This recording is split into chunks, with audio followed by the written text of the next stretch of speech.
Salut mes vieilles croûtes, j'espère que vous allez bien. Soyez les bienvenus chez moi, soyez les bienvenus dans la Suisse en cuisine. Alors, pour ceux qui ne connaîtraient pas le concept il est simple. J'ai décidé de vous faire découvrir l'art culinaire helvétique en faisant un petit voyage. Et on est donc parti depuis Genève où nous avons découvert la longeole. Nous l'avons cuisiné en croûte avec son gratin de cardon. À partir d'aujourd'hui, nous partons de Genève et nous allons direction le canton de Vaud. Alors bien sûr, des spécialités culinaires dans le canton de Vaud, il y en a. Voilà.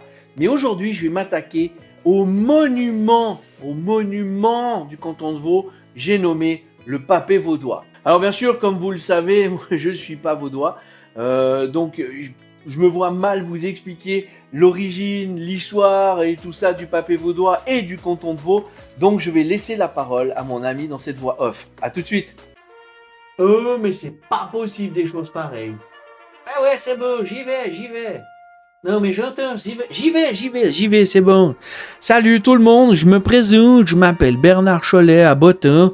Moi, j'étais pas tant d'accord de venir, mais Cédric, il a insisté lourdement. Donc, t'as vu, hein, d'où on vient du canton de Vaud et tout ça. Puis, c'est cool parce qu'ici, on a le papé vaudois.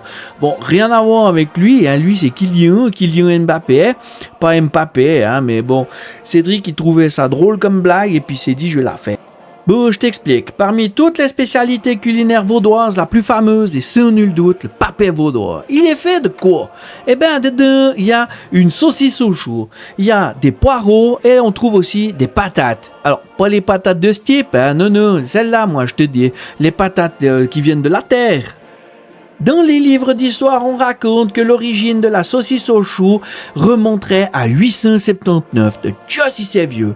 Cependant, il est probable qu'elle ne fut pas très répandue jusqu'au 19e siècle. Effectivement, à cette époque, le porc était rare et très très cher. Ce n'est qu'à partir du 19e siècle que le pays de Vaud développe de nombreuses spécialités charcutières. On y trouve également la boute-face et dans la vallée de Joux, la frache.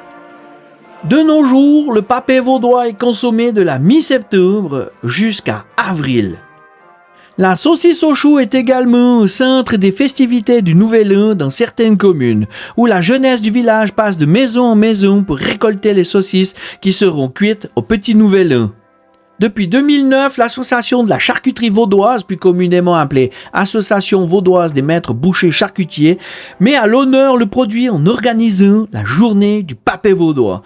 Le premier vendredi de chaque mois d'octobre. Ouais. Lors de cette journée, les bouchers vaudois offrent une portion du fameux papé à qui veut. Bon, je te conseille de venir toi si tu veux être sûr d'avoir une bouchée, j'entends. Pour terminer, sache qu'en 2010, un total de 1754 tonnes de saucisses au chou ont été vendues. Bon, maintenant que tu sais tout sur le papé vaudois, je vais te laisser avec Cédric qui va t'expliquer comment on fait cette recette. Bon, c'est bon pour toi, là? Non, parce que j'entends, mais je trouve quand même dommage que ça soit un Valaisan qui explique comment on fait le papé vaudois. Qu'est-ce que t'en penses? Hein?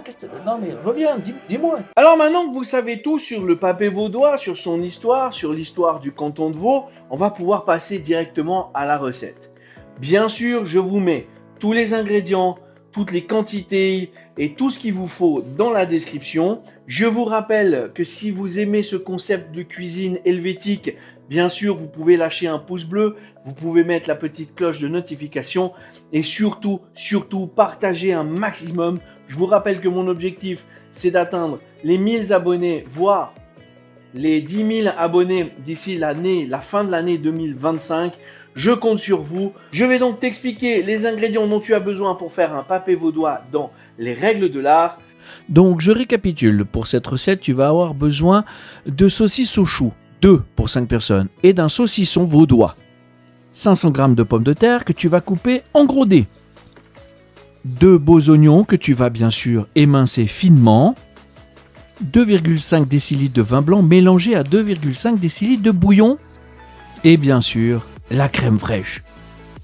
Alors, pour la cuisson de ta viande, tu vas avoir ta viande ici, tu vas avoir une casserole remplie d'eau et il faudra un peu de sel. Voilà, comme ça par exemple.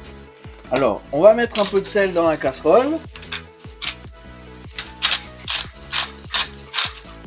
Ça fait beaucoup là, non? Ah, faut y aller, hein, faut pas se gêner.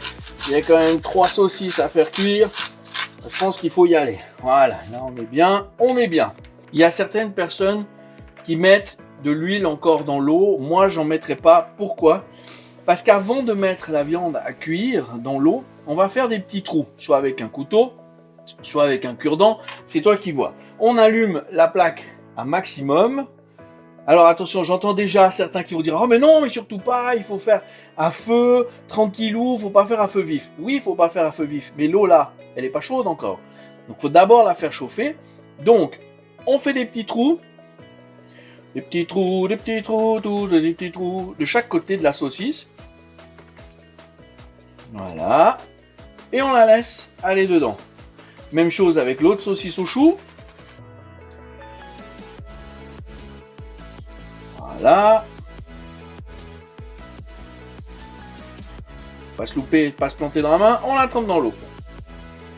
Et pour le saucisson vaudois, et oui c'est un vrai saucisson vaudois, d'accord, qui vient de Vaudoisie. Alors juste, je vous donne un conseil, parce que bon voilà, je sais que vous n'êtes pas idiots, d'accord, mais je sais aussi qu'il y a des gens un peu teubés dans ma communauté. J'en fais partie, c'est pour ça que je me permets de le dire, ça, on enlève. Je veux dire, ça sert à rien, d'accord. Et on fait la même chose, 1, 2 petits trous, 1, 2 petits trous, et on le laisse aller. Là maintenant on va laisser l'eau venir à ébullition, on va baisser le feu, et à ce moment-là, on pourra laisser les 30-40 minutes. On se retrouve juste après. Et voilà mon ami, quand ta saucisse est prête, tu n'as plus qu'à la sortir. Alors attention, je fais du bruit, je prends une fourchette. Quand tes saucisses sont prêtes, tu n'as plus qu'à les sortir.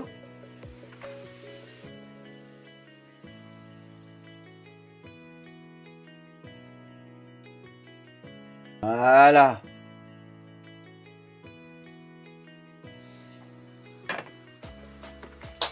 Alors, à ce moment-là de la recette, alors tu mets les saucisses de côté, tu les réserves. J'ai vidé l'eau. Maintenant, je vais commencer à faire cuire le reste de mes ingrédients. Et je commence par les oignons. Pour ça, il me faut du beurre. Donc voilà, moi j'ai décidé de mettre tout ça. Hop, dans la casserole, on fait fondre à feu moyen. Donc mon beurre est bientôt prêt, je mets les oignons dedans.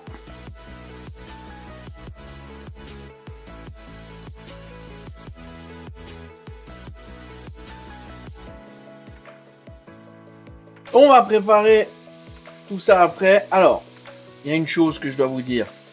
C'est que d'après la recette que j'ai prise, qui est sur Swiss Milk, normalement ça, les poireaux, on les fait revenir avec les oignons avant de mettre les pommes de terre. Moi je vous avoue, je suis pas super fan de faire revenir les poireaux. Moi je préfère les mettre dedans et mettre le bouillon. Voilà, tout de suite. Donc on est comme ça. Normalement c'est 2 décis et demi de bouillon. Moi j'en ai fait 5. Pourquoi? Parce que je n'utilise pas le vin blanc, je vous ai dit. Pas de vin blanc. Et pour un valaisan, pas faire une recette avec du vin blanc, c'est un peu... hein, d'accord? Un peu tachon. Mais bon, c'est pas grave. On fait avec. Voilà, quand tes oignons ont pris une belle couleur jaune, tu prends tout ton saladier et tu fourres ça là-dedans. Et c'est parti mon kiki.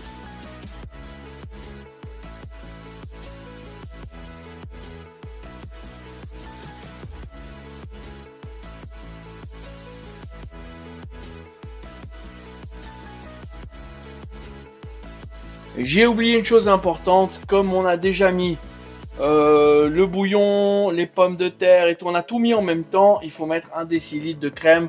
Alors là j'en ai 2,5, je vais mettre jusqu'à que j'en ai marre de mettre. Voilà, moi j'aime bien quand il y a de la crème, pas trop, voilà. On est bon. Et voilà, une fois que ta mixture est prête, tu la touilles encore un petit coup, histoire de bien prendre tout ce qui est fondant là-dedans. Voilà. Et il reste plus qu'à servir.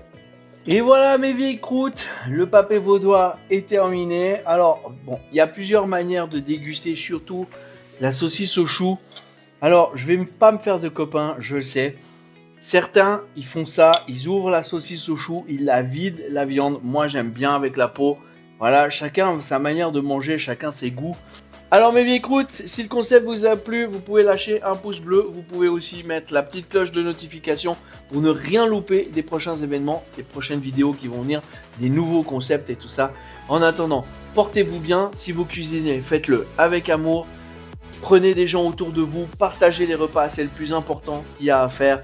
Vivez dans l'amour, la bienveillance et je vous dis à bientôt. Allez, ciao!